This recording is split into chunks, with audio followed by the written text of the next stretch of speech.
90% of adults agree that schools do not equip their children with real life skills. 90%, they agree.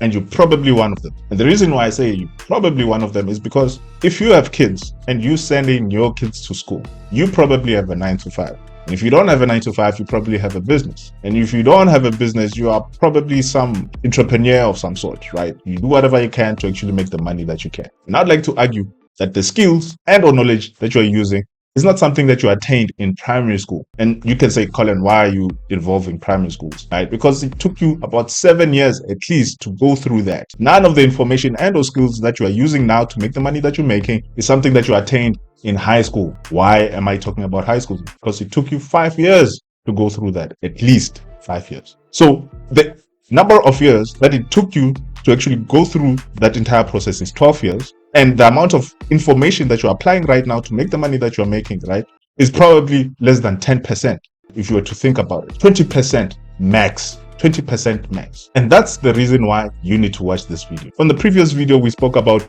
40% of students drop out before reaching grade 12. So it's not just the 40%. Out of the individuals that are matriculating, which is probably part of the 60%, right? There's a portion that will never get to tertiary, even though they pass. Even though they pass. That is a very concerning issue. Another reason why you should actually watch this video, right? We're going to be talking about Julius Malema and the EFF who are pushing for free and decolonized education.